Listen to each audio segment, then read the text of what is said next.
Hello दोस्तों, नमस्कार। स्वागत है आपका अपने YouTube channel Sharma reasoning classes के अंदर। दोस्तों, साइंस की सीरीज़ की आज हम लोग एक बहुत इंपॉर्टेंट वीडियो डिस्कस करेंगे। इस वीडियो के अंदर हम लोग 30 प्लस साइंस के क्वेश्चन हम लोग इस वीडियो में डिस्कस करेंगे, ठीक है ना। वो 30 के 30 क्वेश्चन दोस्तों सभी परीक्षाओं में पूछे जाने वाले क्वेश्चन हैं और बहुत ही ईजी क्वेश्चन है, आपको साथ के साथ में याद हो जाएंगे, इस बात की मैं गारंटी देता हूँ, ठीक है। आगे आप लोग अच्छे से पढ़ोगे तो ठीक है। सामान्य विज्ञान जो है वो एक इम्पोर्टेंट हिस्सा रहा है कॉम्पिटिटिव एग्जाम्स का। कोई भी एग्ज़ाम आप उठा करके देख लो, उसके अंदर सामान्य गणित और सामान्य विज्ञान के प्रश्न आपको देखने को मिलते हैं।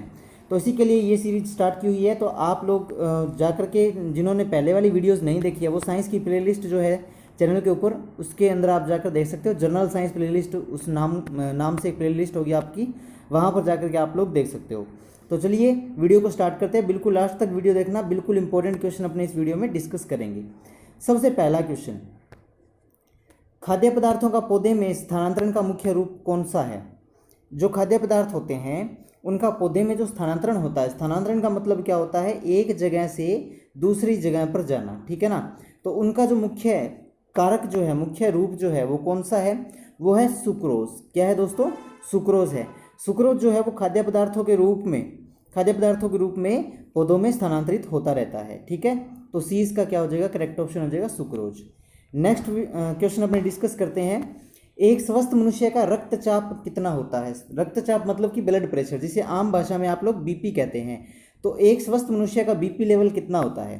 तो ऑप्शन 20 का करेक्ट ऑप्शन हो जाएगा, यानी कि 120 और मिनिमम होगा 80, यानी कि 80 से 120 के बीच में अगर यदि एक मनुष्य का रक्तचाप है तो मनुष्य जो है वो स्वस्थ मनुष्य है, ठीक है। रक्तचाप का मतलब क्या होता है कि आपकी जो धमनी और शिराएं जो होती है, जो आपकी जो नाड़ियां हैं, जिसे आप लोग आम भाषा में नाड़ी कहते हैं, उसके अंदर खून का दबाव कितना बन रहा है उसे हम लोग बोलते हैं रक्तचाप। और अगर यदि एक व्यक्ति स्वस्थ है तो उसका रक्तचाप इस रेंज के अंदर रहना चाहिए, 120/80, ठीक है ना। यानी कि ज़्यादा से ज़्यादा वो 120 हो सकता है, कम से कम वो 80 हो सकता है। अगर यदि 80 से कम रक्तचाप आ जाए तो उसे हम लोग बोलते हैं लो बीपी, ठीक है ना। और 120 से अगर ज़्यादा रक्तचाप चला जाए तो उसे हम लोग बोलते हैं हाई बीपी, यानी कि हाई ब्लड प्रेशर और लो ब्लड प्रेशर, ठीक है। तो 20 का क्या हो जाएगा करेक्ट ऑप्शन, 120 और 80। चलिए नेक्स्ट क्वेश्चन देखते हैं। नेक्स्ट क्वेश्चन कहता है, मनुष्य के मस्तिष्क की सबसे बाहरी झिल्ली कौन सी है। जो हमारा माइंड होता है, ठीक है, उसकी जो सबसे बाहरी झिल्ली होती है वो कौन सी होती है। चार यहाँ पे ऑप्शन दिए गए हैं, पियामीटर, मीटर, ड्यूरामीटर और एरेक्नवाइड, ठीक है ना। तो यहाँ पर करेक्ट ऑप्शन क्या होगा, ड्यूरामीटर। सी इसका करेक्ट ऑप्शन हो जाएगा। जो मनुष्य का जो मस्तिष्क है, यानी कि दिमाग है, जहाँ से उसकी जो सोचने की जो क्षमता है वो विकसित होती है, वो कहाँ से होती है, सबसे बाहरी झिल्ली ड्यूरामीटर से, ठीक है ना। तो सी इसका क्या हो जाएगा करेक्ट ऑप्शन हो जाएगा, सबसे बाहरी झिल्ली, सबसे बाहरी दीवार जो दिमाग की होती है वो होती है ड्यूरामीटर, ठीक है। अगला क्वेश्चन है, मनुष्य की सूंघने की क्षमता को नियंत्रित करता है, यानी कि कौन सा जो है वो मनुष्य के सूंघने की क्षमता को नियंत्रित करता है। तो वो करता है दोस्तों घ्राणेंद्रिय पाली, जिसका नाम क्या है, घ्राणेंद्रिय पाली, यानी कि 20 का क्या है करेक्ट ऑप्शन हो जाएगा।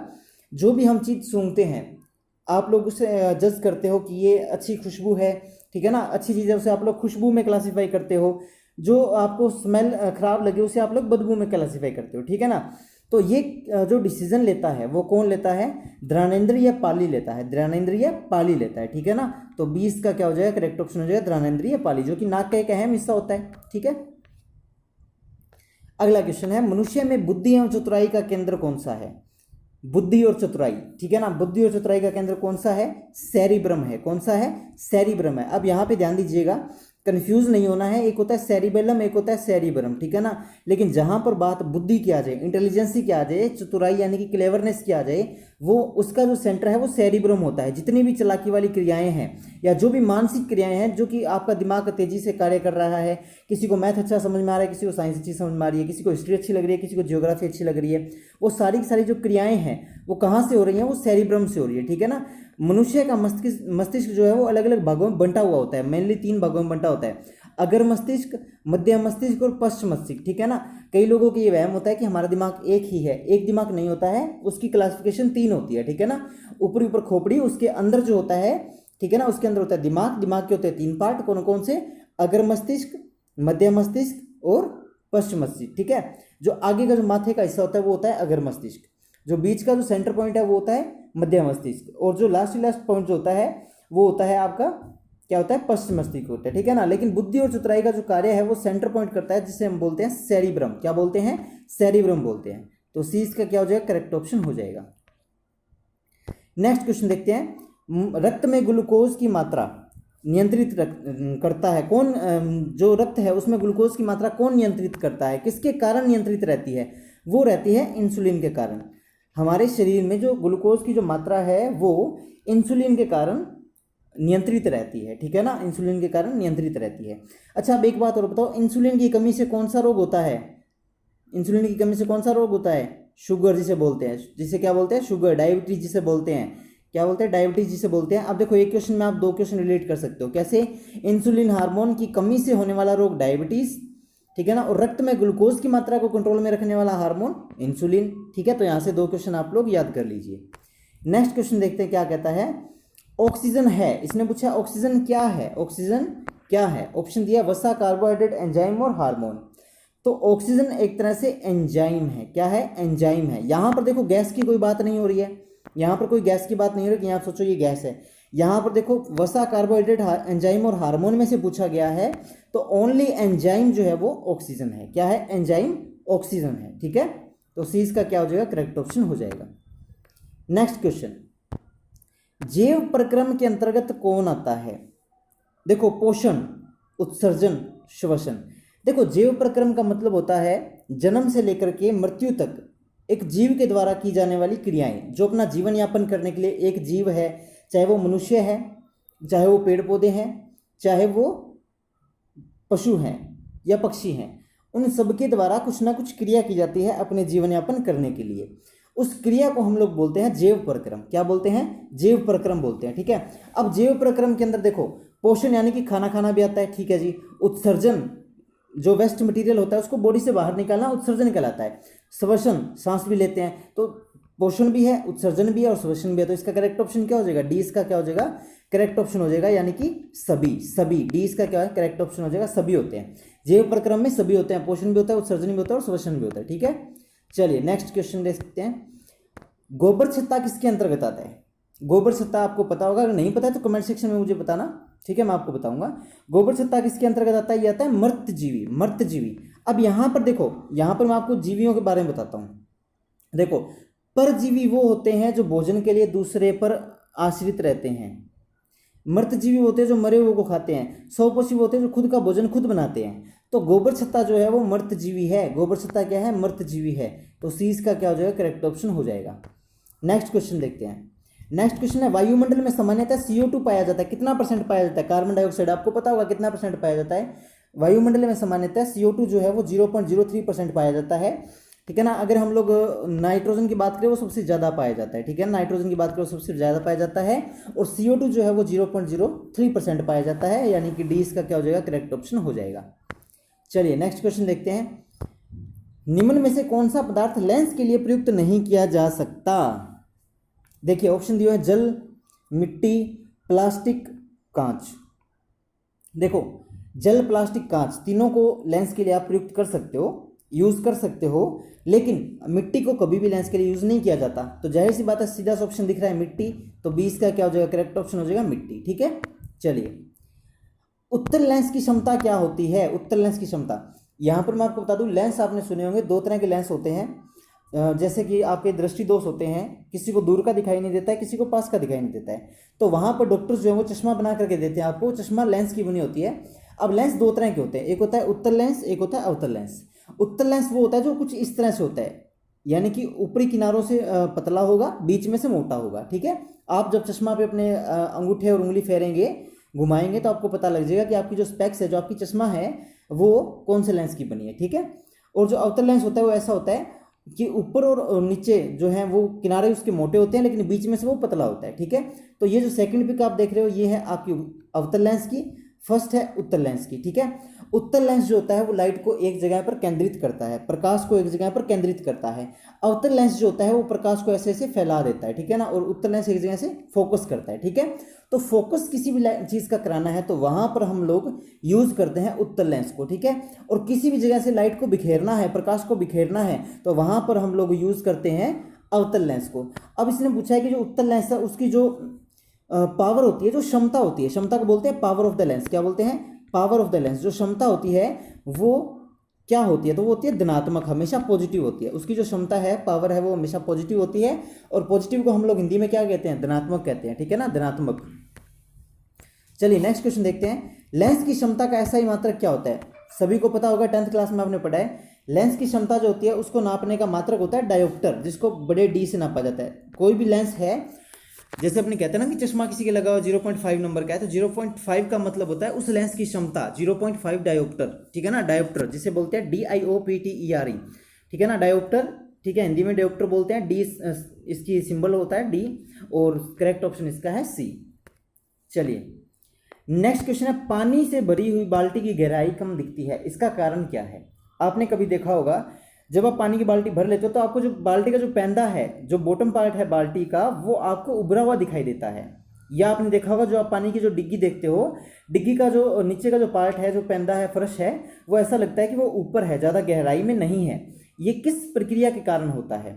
ये होता है दोस्तों आपका अपवर्तन प्रक्रिया कारण, प्रकाश के अपवर्तन की वजह से ऐसा होता है, ठीक है, अपवर्तन की वजह से ऐसा होता है। यहाँ पर दोनों ही प्रकाश के घटक हैं, अपवर्तन और परावर्तन। परावर्तन का मतलब होता है लाइट आई टकरा के चली गई, अपवर्तन का मतलब होता है लाइट आई कुछ दूरी पर टकराई और उसी मीडियम वापस चली जा रही है, उसे बोलते हैं अपवर्तन। तो अगर यदि पानी के अंदर अपवर्तन हो रहा है तो आपको जो बाल्टी की गहराई है वो कम दिखती है, जो बाल्टी का जो पैंदा है वो उठा हुआ दिखता है, ठीक है।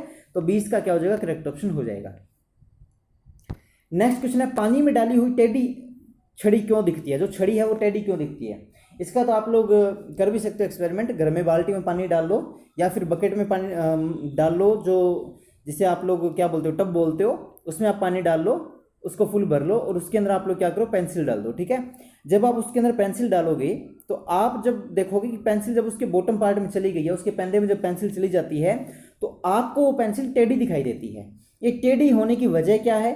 टेढ़ी होने की वजह भी है अपवर्तन। क्या वजह है? अपवर्तन, प्रकाश का अपवर्तन।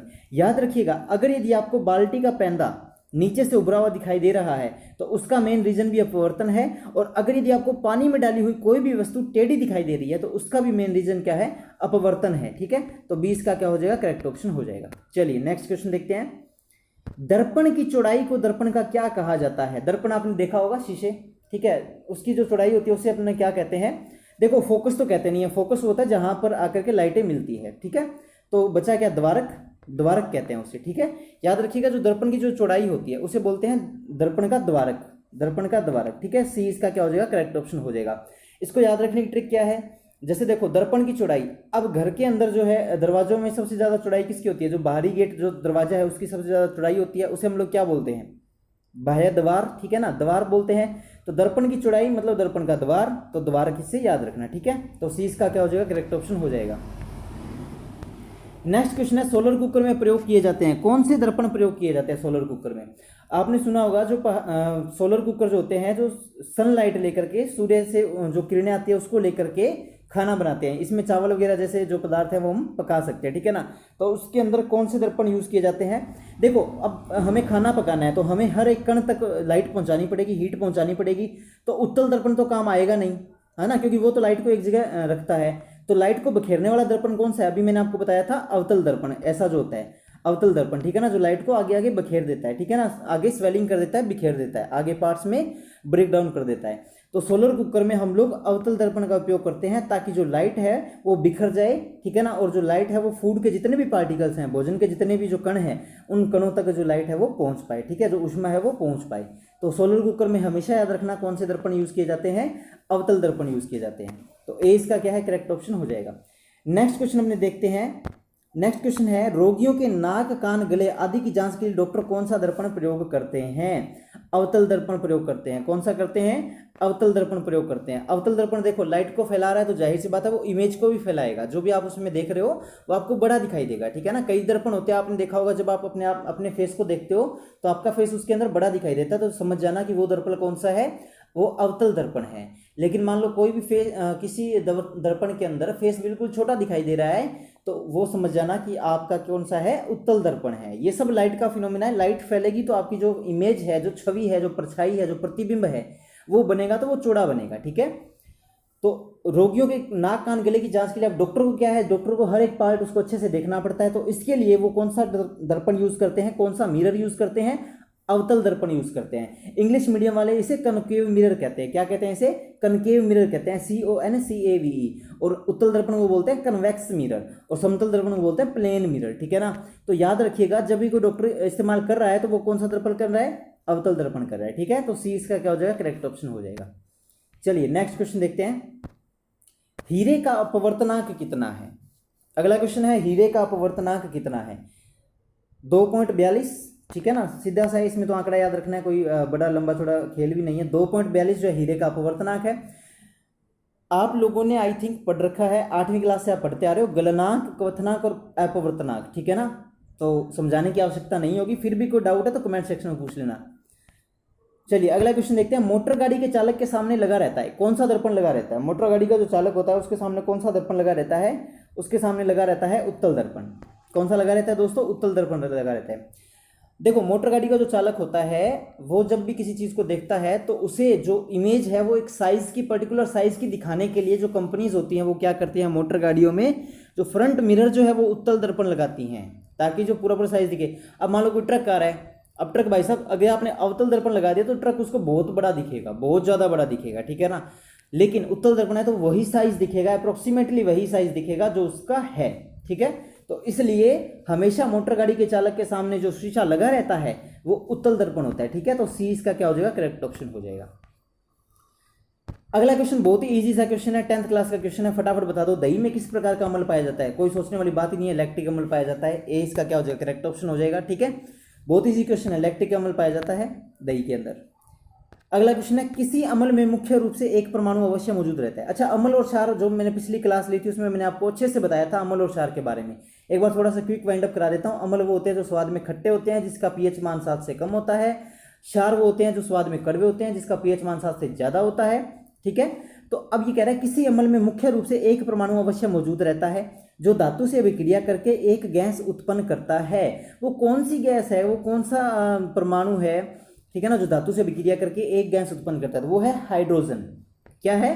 Hydrogen, H positive, H positive. ठीक है ना, हाइड्रोजन याद रखिएगा। तो ए इसका क्या हो जाएगा? करेक्ट ऑप्शन हो जाएगा हाइड्रोजन। ठीक है, चलिए नेक्स्ट क्वेश्चन देखते हैं। वे पदार्थ जिनके स्वाद खट्टा होता है, अरे बिल्कुल इजी क्वेश्चन है, अभी बताया था। वे पदार्थ जिनके स्वाद खट्टा होता है, ये देखते हैं आप, अम्ल पे टिक कर दो। जो भी पदार्थ खट्टे हैं प्रकृति के अंदर सारे अम्ल होते हैं। ठीक है ना, और जो नीले लिटमस को लाल बनाता है, अब नीले लिटमस को लाल बनाता है तो इसका मतलब क्या है? एक लिटमस पत्थर होता है जो लाइकेन नाम के पौधे से प्राप्त होता है। ठीक है ना, अगर यदि आप उसके ऊपर अम्ल डालोगे तो वो नीले रंग का है तो वो लाल हो जाएगा, और अगर यदि आप उसके अंदर क्षार डालोगे तो वो लाल रंग का लिटमस है वो नीला हो जाएगा। ठीक है, अब देखिए याद रखने की ट्रिक क्या है कि अब मान लो क्वेश्चन पेपर में ये पूछ लिया कि अम्ल जो है वो कौन से लिटमस को कैसा कन्वर्ट करते हैं। अनिल नाम याद रखो, अनिल, किसी का नाम होगा अनिल। अनिल में क्या आया? ए नील है, A for Amal, knee for नीला, ले फॉर लाल। अमल नीले से लाल करते हैं, किसको करते हैं? लिटमस को करते हैं। हो गया जी याद, तो ए इसका क्या हो जाएगा? करेक्ट ऑप्शन हो जाएगा अमल। स्वाद में खट्टे होते हैं, नीले लिटमस को लाल में कन्वर्ट करते हैं, पीएच मान इसका 7 से कम होता है। पीएच मान का मतलब होता है दोस्तों कि हाइड्रोजन आयन की उपस्थिति उसमें कितनी होती है। ठीक है, अगला क्वेश्चन है, जल में घुलनशील भस्म क्या कहलाते हैं? जल में जो घुल जाए वो क्षार कहलाता है। क्षार क्या होते हैं? स्वाद में कड़वे होते हैं, लाल लिटमस को नीले में कन्वर्ट कर देते हैं। एक क्वेश्चन के साथ आप कई क्वेश्चन पढ़ोगे ना तो आपको साइंस बहुत ईजी लगेगी। ठीक है, देखो यहाँ पे टॉपिक आया क्षार। क्षार अब दिमाग में फटाफट वाइंड अप करो क्षार को। क्षार क्या? क्षार जिनका पीएच मान क्या है? 7 से ज्यादा होता है। स्वाद में क्या होते हैं? कड़वे होते हैं। ठीक है ना, हाइड्रोजन की बजाय उसके अंदर OH नेगेटिव आयन्स पाए जाते हैं। OH नेगेटिव आयन्स मतलब हाइड्रोक्साइड आयन पाए जाते हैं। क्या पाए जाते हैं? हाइड्रोक्साइड आयन पाए जाते हैं। ठीक है, और जल में घुलकर अच्छी अभिक्रिया कर लेते हैं जल के साथ। ठीक है, तो क्षार यहाँ पे देखिए दो चीजें दिखाई दे रही है आपको, क्षारक और क्षार। तो क्षारक पे टिक नहीं करना है, क्षार पे टिक करना है। ठीक है, कई बार स्टूडेंट क्या होता है जल्दबाजी में क्षारक पे टिक कर जाएगा और फिर कह देगा नंबर कट गए। तो क्षार पे, ठीक है, तसल्ली से क्षार पे क्लिक करके ना, क्षार और क्षारक दोनों में फर्क होता है। ठीक है, तो 20 का क्या हो जाएगा? करेक्ट ऑप्शन हो जाएगा।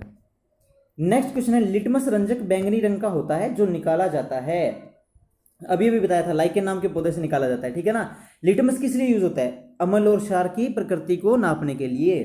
ठीक है, एक पत्थर होता है, पंसारी की दुकान पे मिल जाता है 5-10 रुपए में, आप ला करके देखना। उसके ऊपर आप एक बार नींबू का रस डाल करके देखना और एक बार आप इनो का घोल डाल करके देखना। ठीक है, और फिर आप मुझे बताना कि उसके अंदर क्या चेंज हुआ। तो लिटमस रंजक जो है वो बैंगनी रंग का होता है बेसिकली। और कौन से पौधे से निकाला जाता है? वो लाइकेन नाम का एक पौधा होता है लाइकेन नाम की प्रजाति का एक पौधा होता है, उस पौधे से इसका निकाला जाता है लिटमस पेपर। अच्छा, ऐसा नहीं है कि अब कई लोग सोच रहे हो लाइकेन नाम का पौधा उससे सीधा पेपर तोड़ के ले आते हैं, ऐसा नहीं है। लाइकेन नाम के पौधे में जो केमिकल्स पाए जाते हैं उन केमिकल्स को आगे फर्मेंटेट किया जाता है, उनको प्रोसेसिंग की जाती है, उसके बाद जो है वो लाइकेन से लिटमस जो पेपर है वो बनता है। ठीक है। अच्छा, एक क्वेश्चन यहाँ पे मिस है, 25वां, कोई दिक्कत नहीं है। ठीक है, नेक्स्ट डिस्कस करते हैं। शुष्क बुझा हुआ चूना पर क्लोरीन गैस की क्रिया से कौन सा पदार्थ बनता है? जो सूखा बुझा हुआ चूना होता है, ठीक है ना, कली जिसे आप लोग बोलते हैं, कली राजस्थान में आम भाषा में जिसे आप लोग जो चूना पत्थर वाला जो रंग होता है वो बोलते हैं। तो शुष्क बुझे हुए चूने पर जब आप क्लोरीन गैस की क्रिया कराते हैं तो उसके अंदर कौन सा पदार्थ बनता है? कौन सा पदार्थ बनता है? विरंजक चूर्ण बनता है। कौन सा बनता है? विरंजक चूर्ण बनता है। तो 20 का क्या हो जाएगा? करेक्ट ऑप्शन हो जाएगा। चलिए नेक्स्ट क्वेश्चन देखते हैं। नेक्स्ट क्वेश्चन की तरफ बढ़ने से पहले मैं आपको बता दूं गाइस कि आपको जितने भी साइंस की वीडियोस हैं, मैथ की वीडियोस है, वो अलग अलग आपको प्लेलिस्ट में मिल जाएगी, तो कंफ्यूज होने की कोई आवश्यकता नहीं है। इसके अलावा व्हाट्सएप ग्रुप का लिंक आप अगर ज्वाइन करना चाहते हैं ग्रुप अच्छी प्रिपरेशन के लिए, तो आपको डिस्क्रिप्शन बॉक्स में लिंक मिल जाएगा, मेरे कॉन्टैक्ट क्वेरीज भी मिल जाएंगे, आपको कोई भी हेल्पलाइन चाहिए तो। इसके अलावा आपको आपका कमेंट सेक्शन हमेशा ऑन रहता है, सभी लोग कमेंट कर सकते हैं, कोई भी डाउट है तो। ठीक है, जल्द से जल्द आपका रिप्लाई दिया जाएगा। अगला है हल्दी, लिटमस पत्थर आदि किस प्रकार का सूचक है? हल्दी हो गया, लिटमस पत्थर हो गया, ये कौन कौन किस प्रकार के सूचक हैं? प्राकृतिक सूचक हैं। क्या है? प्राकृतिक सूचक है। अच्छा, अब लिटमस पत्थर प्राकृतिक कैसे है, कोई मुझे बताएगा? लिटमस पत्थर प्राकृतिक कैसे है? देखो, लिटमस किससे प्राप्त किया गया? लाइकेन नाम के पौधे से, और पौधे किसमें पाए जाते हैं? प्रकृति में। तो जो चीज हमें प्रकृति से मिल रही है उसे हम लोग क्या बोलते हैं? प्राकृतिक सूचक बोलते हैं। सूचक का मतलब होता है इंडिकेटर्स, जो आपको सूचना देते हैं कि ये पदार्थ अम्लीय है या ये पदार्थ क्षारीय है। हल्दी भी नेचुरल है, लिटमस पत्थर भी नेचुरल है, तो जो ऑप्शन है वो क्या हो जाएगा? 20 का करेक्ट ऑप्शन हो जाएगा, प्राकृतिक सूचक है। ठीक है, चलिए नेक्स्ट क्वेश्चन देखते हैं। बहुत ही बढ़िया क्वेश्चन। अपच का उपचार करने के लिए निम्न में से कौन सी औषधि का उपयोग होता है? अरे आपको पता होगा, एसिडिटी होती है तब आप क्या करते हो? इनो पीते हो। इनो क्या है आपका? इनो बताओ क्या है? एंटासिड है। एंट एसिड है, याद रखो, एसिड आपके पेट में बनता है एसिड, तो आप उसके लिए लेते हो एंटासिड, तो याद रखिएगा ए इसका क्या हो जाएगा? करेक्ट ऑप्शन हो जाएगा। अपच का उपचार करने के लिए अगर किसी के पास खाया पिया पच नहीं रहा है, पेट में गड़बड़ी है, तो आप उसे इनो देते हो। इनो क्या है? एंटासिड है, ठीक है ना, और पेट में क्या हो रहा है? अपच हो रहा है, तो अपच के ऊपर एंटासिड अभिक्रिया करके लवण और जल बना देता है, जो कि आपके पेट में जो एसिडिटी हुई है उसको नियंत्रित कर देता है। ठीक है, तो ए इसका क्या हो जाएगा? करेक्ट ऑप्शन हो जाएगा। Next and last and final question देखते हैं। निम्न में से कौन ऑक्सीकरण नहीं है? पहले बात तो ये आपको ऑक्सीकरण जानना पड़ेगा। ऑक्सीकरण क्या होता है? ऐसी अभिक्रियाएं जो ऑक्सीजन की उपस्थिति में होती हैं, जो ऑक्सीजन की उपस्थिति में होती हैं, ठीक है ना। तो कौन सा ऑक्सीकरण नहीं है? अवक्षेपण ऑक्सीकरण नहीं है। बाकी देखो, दहन, हम कोई भी चीज जलाते हैं वहां पे ऑक्सीजन होनी चाहिए। भोजन का पचना, पचेगा तब जब ऑक्सीजन है। सांस तब लिया जाएगा जब ऑक्सीजन है। तो तीनों तो एलिमिनेट हो गए ना, तो चौथा बचा क्या? अवक्षेपण। तो करेक्ट ऑप्शन क्या हो जाएगा? अवक्षेपण। तो अवक्षेपण जो है वो ऑक्सीकरण की अभिक्रिया नहीं है। बाकी दहन, भोजन का पचना, श्वसन, ये सब की सब जो क्रियाएं हैं वो ऑक्सीकरण की अभिक्रियाएं हैं। तो दोस्तों आज की क्लास में इतना ही है। उम्मीद करता हूं आपको वीडियो अच्छी लगी होगी। अच्छी लगी हो तो लाइक कर देना, चैनल पे नहीं हो तो सब्सक्राइब कर देना, क्योंकि आपके लिए ऐसी ही फ्रूटफुल वीडियोस आपके लिए लाता रहूंगा।